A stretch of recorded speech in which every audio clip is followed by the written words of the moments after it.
Hello everyone, welcome back, Drama International. Thank you for tuning in. We're excited to be here, another great day. Hope you're having a great week.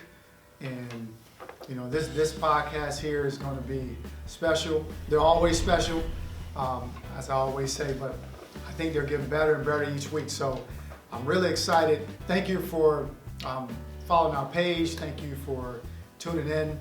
Continue to spread the word about what we're doing, providing content, and always centered around leadership and giving you principles and different things to live off of. So again, thank you again. So today, I'm blessed and privileged to have someone on the set with us. We've been coordinating and trying to work it out for a little while now, but the day is finally here.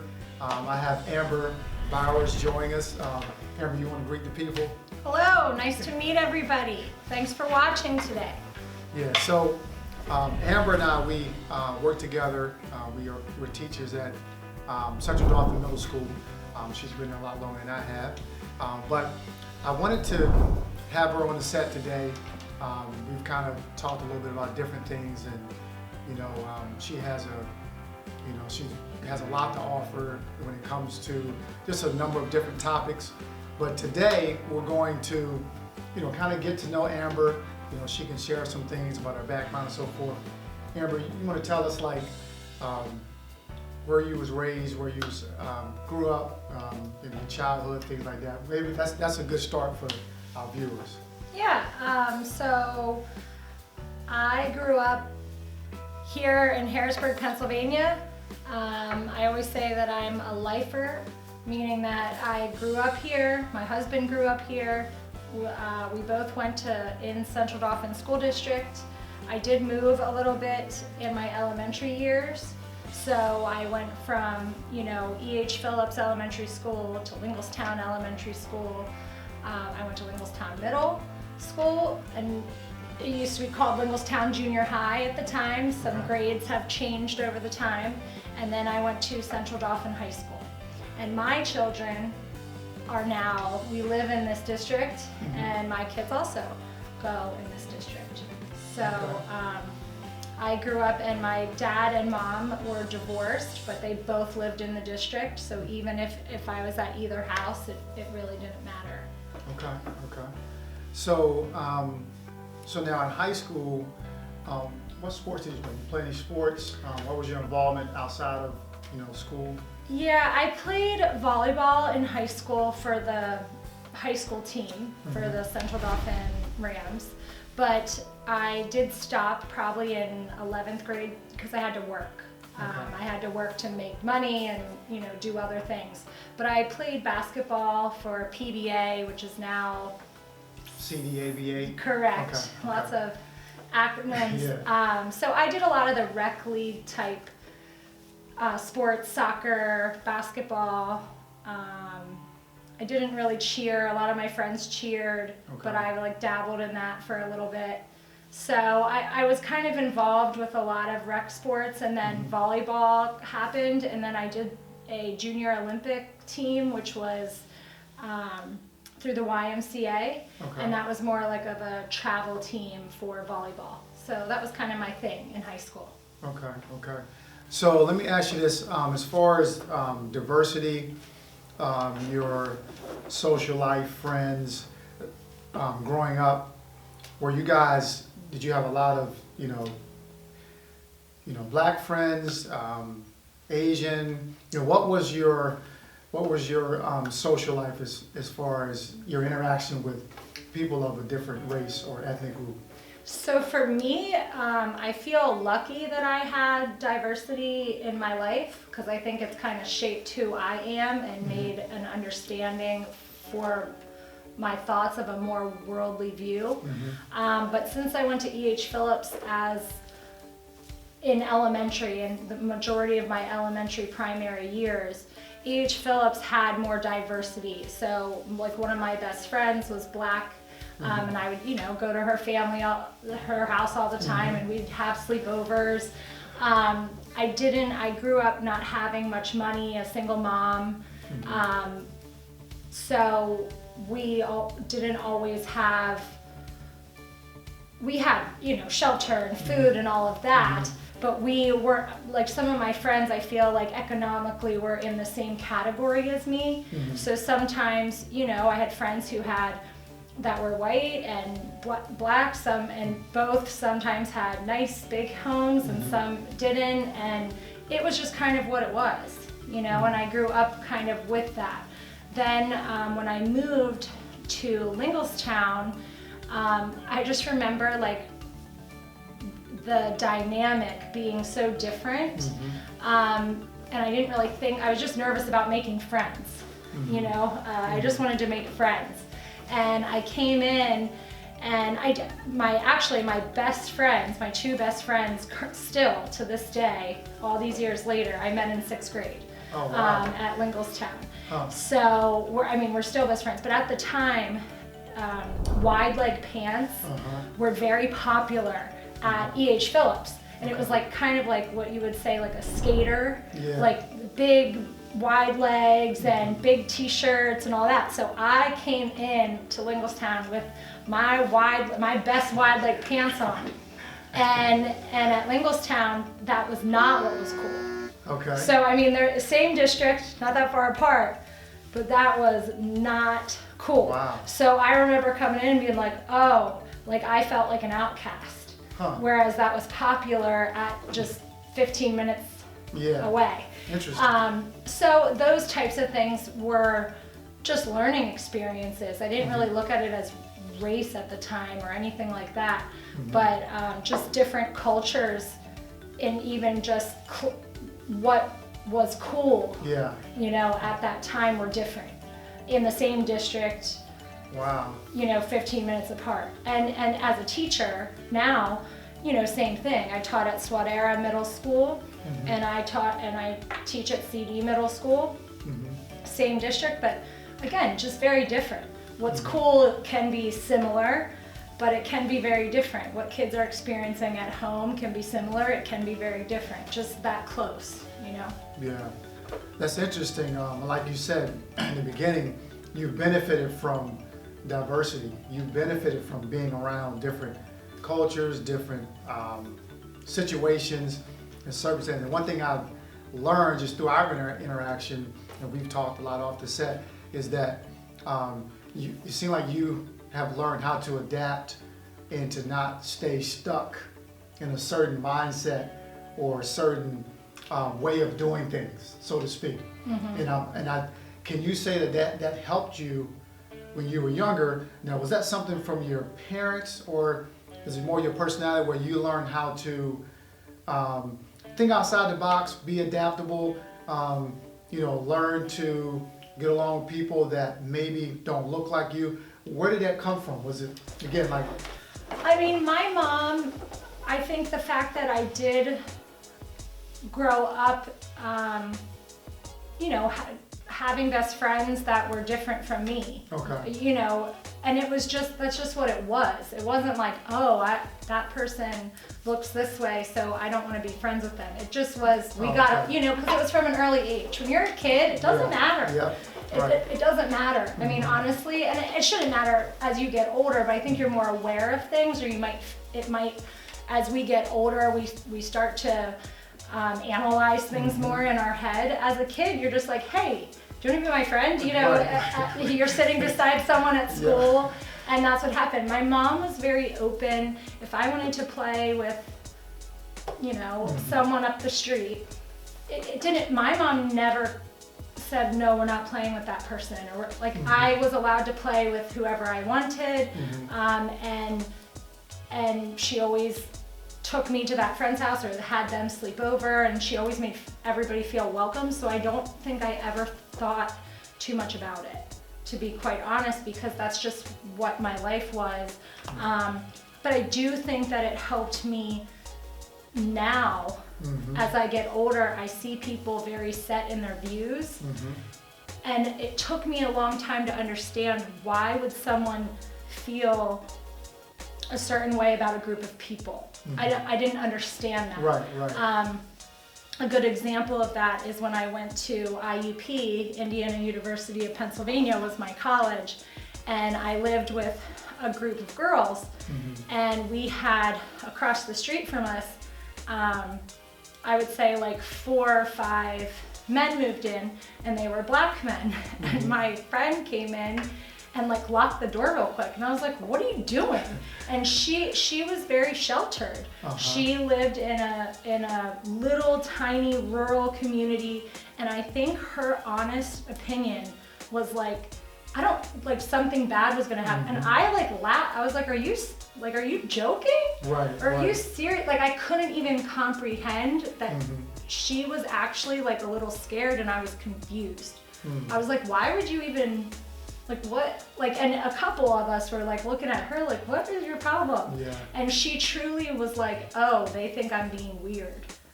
And then she kind of like closed up, and we talked about it later. But I think that year probably made her grow. But I think it took her a little bit to understand where we were coming from. Again, I think it's just learning. Right. To understand, because if you've never experienced something, you might not know, whatever that may be. Right. No, that's a good point.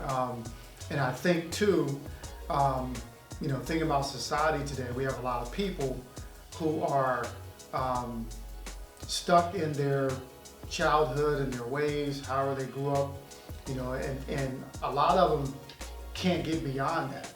Like, even if they want to, it just seems like, and I don't know, you maybe can relate to this too, but it just seems like people are, wherever their cultural upbringing was, background, that's just how they think. And I think some people maybe are open to change, but they're scared. I think some, and you can talk about this too, but I think there's an element of fear. That you always fear what you don't understand. You fear the unknown.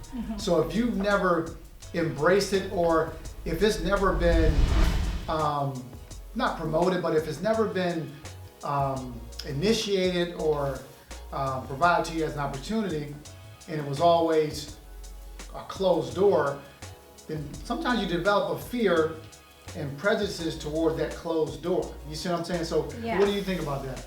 You don't know what you don't know.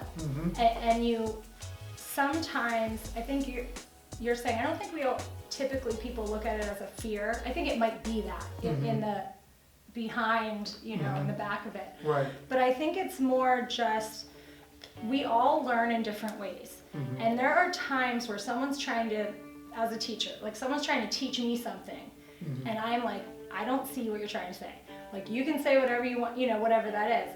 And then something happens, whatever that is, and I'm like, oh, and it finally like clicks. So I think that people aren't always against learning. I think we learn in different ways. Okay. So I think that sometimes it takes people longer to understand, and they have to be open. Yes. To wanting to hear it. If you're someone who you're not willing to hear it, it doesn't matter what the person says. They could show you facts in front of your face, but a lot of people do confirmation bias. They listen to what they already know. They read what they already agree with. So there's actually, did you see The Social Dilemma on Netflix? It has been recommended to me so many times. I still haven't seen it yet. Perfect example though. I highly recommend watching it for anybody. Okay. I like social media a lot, and I see the good and the bad, but it opened my eyes to things that I didn't realize. And one of the things that I got from watching it was that you need to follow. Like, literally, like, if I'm not following you and I'm not following this person, you need to follow people that you disagree with. You need to be friends with people that you may never want to talk to, or you don't agree with their point. But if you are only liking and following the things that you agree with, that is all the information that's going to come to you.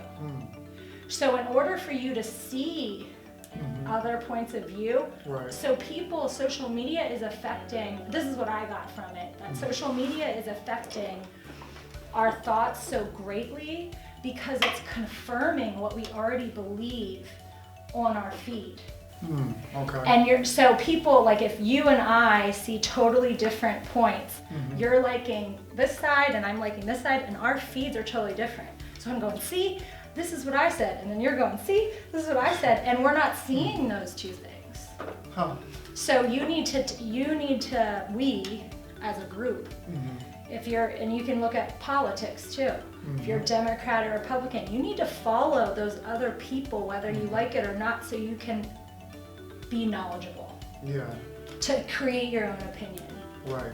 No, that's good. I mean, yeah, I think you hit the nail on the head because a lot of times people just live in their own bubble, so to speak. Right, but I don't think everybody means to. And I think that's what, like for me, I think I've had so many experiences, and obviously I'm white, so I am not black. Like, so when we're talking about Black Lives Matter, or we're talking about different, cultures, I'm a white woman who lives in the United States. However, how I can relate or try to be empathetic and put myself in how would I feel is I'm a woman. I think because I'm a woman, I've been discriminated against in certain ways that I can go, oh, like that, like I can relate in that way. Yeah, right. And I grew up poor and being raised by a single mother. And I think that because I've had those experiences, even though they were hard at the time, I think it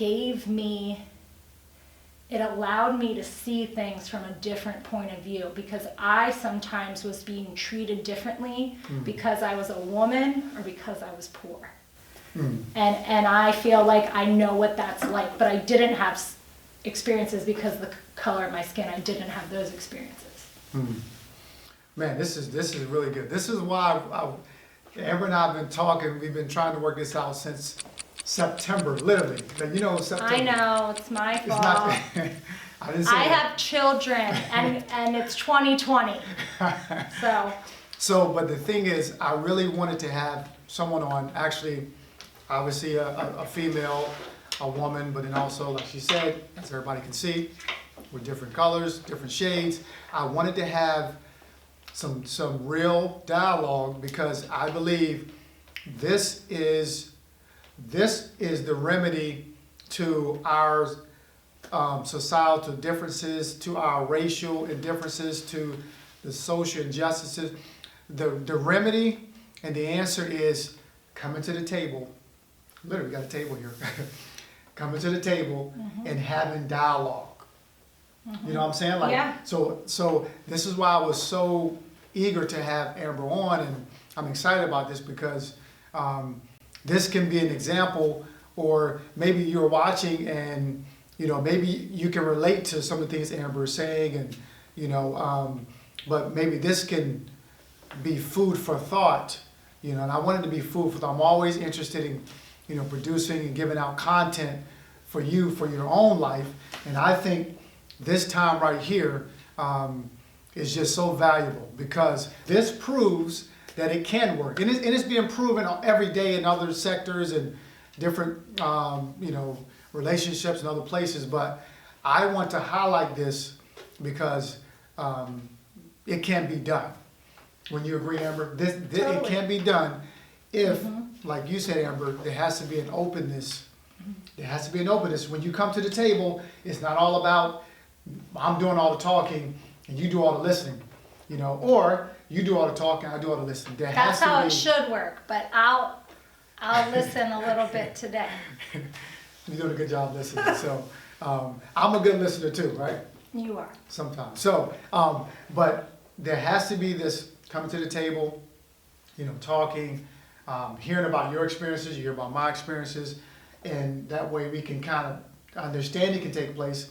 And then maybe we can move forward in some type of agreement without any prejudices and whatever. So, and this, the ultimate goal is to bring knowledge, but also to bring healing and also bring awareness, so that we can get along. You know what I'm saying? Like, because our kids deserve that. Yeah, You know. and I think that our kids, in a weird way, I try to have these conversations with my children. I have a daughter who's 8 and a son who's 5, and I think that again, I don't know if it was Martin Luther King or Nelson Mandela. I'm horrible. Gerald. I love, yeah, but I love quotes, and one of the quotes that one of them said something like, you know, we're not taught to hate. Like, we're taught to love one another, and normally you don't, like my children, you can see if you're seeing through their eyes, they don't hate anybody. They really don't, unless someone's being mean to them, but it has nothing to do with the color of their skin. It has nothing to do with that. My kids were playing at the beach this summer, and my daughter's like, well, Mom, the girl with the brown skin over there. And I was like, learn her name. Like, we don't. And I was like, oh. And the mom and I were just, you know, she was like, oh, it's fine. And we were just getting along. But like, I remember thinking at the time, like, oh, I hope she didn't get offended. But it's kids. They're just describing what someone looks like, you know, so that you know who I'm playing with. And I think, like you said, just being open. When I was a social studies teacher, my favorite thing still was learning about other cultures. That right there opened up my eyes so much. And I was willing to learn, but the more I learned, it was like, oh, okay, like we are all, I could see that the students were they were so compelled for their religion or their culture, because that's what you're brought up with. That's your truth. So sometimes I don't think it's people not willing to learn, but they're like, well, that's my truth, so that can't be true. And it's like that feeling, that conviction, and you don't want to feel like you are disowning your own truth. And it was more just about being open. I'll never forget 2 things. One, a girl came in, we were learning about, we were reading I Am Malala, another book, highly recommend you to read. Malala is a girl from Pakistan who wanted to still be educated, but the Taliban said that girls could not go to school. So essentially she kept going to school. Her dad said that she could, he owned the school, and the Taliban shot her in the head. And she ended up living, and she wrote a book. So in order to read this book with my students, I had to teach them a little bit about Muslim culture and, you know, Taliban, and just have an understanding. And I had students in the class, and I said, if you're willing to share anything about your culture, because I might, you know, since I'm not Muslim, I don't want to, I'm only learning what I'm reading. And I had students over the years come in, and the one brought hijabs, the scarves, and she did a whole lesson for the kids, let them try them on, and I was a little nervous. I was hoping the kids would be respectful. It was one of the most beautiful things I've ever seen, and I think that every student those 130 students throughout the day, I think will never judge someone wearing a hijab for the rest of their life, because they had that experience. Wow. Yeah, I mean, that's, you know, that's what it's all about, you know, and appreciate you sharing that, you know, appreciate you sharing that story from your teaching. And what we're going to do is, this has been really good. Amber, it's been so good. Maybe we can have you on again. We'll do another recording. We'll get into some other things, you know, so, because I really think I'm going to tap into some other things that Amber has to offer. But hopefully you got something from today. You know, thank you again for tuning in. Don't forget to check out my website, jarmanintl.com. There's different things up there. Talks about my background, and I have my book up there too. Share this. More people need to hear this. More people need to hear this story. Please share it. And you guys have a great rest of your day. And we'll see you next time. Always remember, you're destined for greatness.